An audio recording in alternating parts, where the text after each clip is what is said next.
लोक वित्त के सिद्धांत पर अगर फोकस किया जाए तो कहा जा रहा है कि लोक वित्त के सिद्धांतों का विकास लोक वित्त की विचारधाराओं एवं लोक वित्त की अवधारणाओं के माध्यम से हुआ है।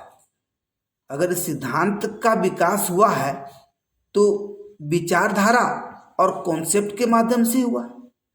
कोई भी सिद्धांत आएगा कैसे? किसी न किसी के मन में आया होगा, विचार प्रकट किए होंगे, कोई ना कोई कॉन्सेप्ट आया होगा, उसके बाद ही तो सिद्धांत की उत्पत्ति होगी। तो लोकवित्त के सिद्धांतों से तात्पर्य क्या है? तात्पर्य है लोकवित्त के मूलभूत नियमों से है। लोकवित्त के मूलभूत नियमों से है जिसके द्वारा लोकवित्त की महत्वपूर्ण नीतियों का निर्धारण होता है। जिसके द्वारा लोकवित्त की महत्वपूर्ण नीतियों का निर्धारण होता है। और लोकवित्त परंपरागत विचारधारा ने इसे अवधारणा को स्थापित किया और सरकार को न्यूनतम सरकारी व्यय करना चाहिए क्योंकि यह अनुत्पादक होता है।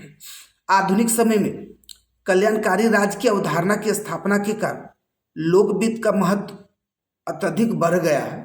ठीक है, क्या बोला जा रहा है कि आधुनिक समय में कल्याणकारी राज्य की अवधारणा बोले तो वेलफेयर स्टेट का कॉन्सेप्ट का स्थापना लोकवित्त का महत्व अत्यधिक बढ़ गया है। जो कि आप पॉलिटिक कॉन्स्टिट्यूशन पर होगे तो वहां पर आर्टिकल 38 to 51 में यही सारे कुछ पढ़ने को मिलेंगे। राज्य के नीति निर्देशक तत्व के अंतर्गत लोकवित्त के इसी बढ़ते हुए महत्व के कारण अर्थशास्त्र द्वारा अधिकतम सामाजिक कल्याण या अधिकतम सामाजिक लाभ के सिद्धांतों का प्रतिपादन प्रोफेसर पिगू, प्रोफेसर डाल्टन द्वारा किया गया। डाल्टन का मत है कि कोई व्यय उत्पादक है या नहीं, इसका मूल्यांकन उस व्यय की आर्थिक सामाजिक कल्याण की उत्पादकता से ज्ञात होती है। तो कोई व्यय उत्पादक है या नहीं, जब उसको मूल्यांकन करेंगे तो उस व्यय की आर्थिक सामाजिक कल्याण की उत्पादकता पता चलेगी।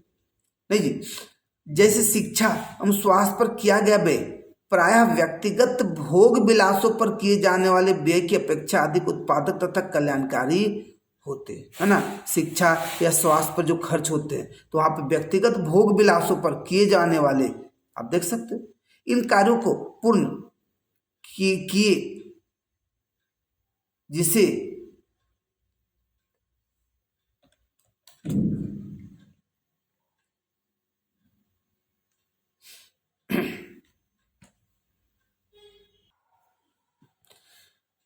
तो कहा जा रहा है कि सार्वजनिक हित की भावना से लगाए जाते हैं। इस प्रकार से समस्त कर बुरे नहीं होते हैं।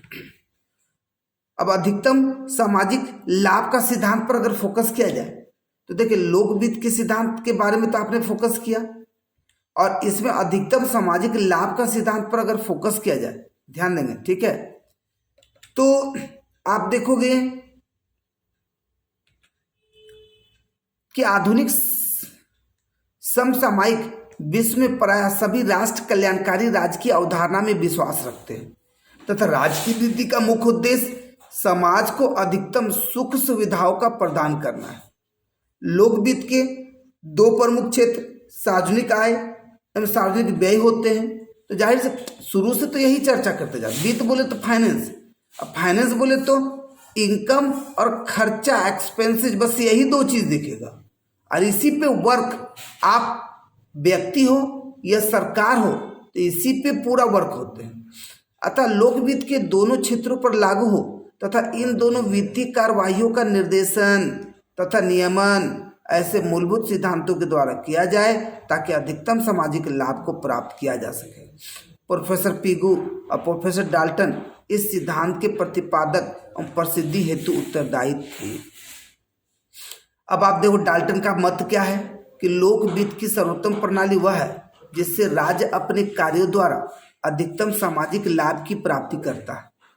प्रोफेसर पिगू ने इस सिद्धांत को अधिकतम कुल कल्याण का सिद्धांत कहा है। प्रोफेसर पिगू ने इस सिद्धांत को क्या कहा, तो अधिकतम कुल कल्याण का सिद्धांत कहा। देखिए, है ना, ज्यादा से ज्यादा कल्याण। पिगू के मतानुसार लोकवित्त की सबसे बेहतर प्रणाली वह है ना।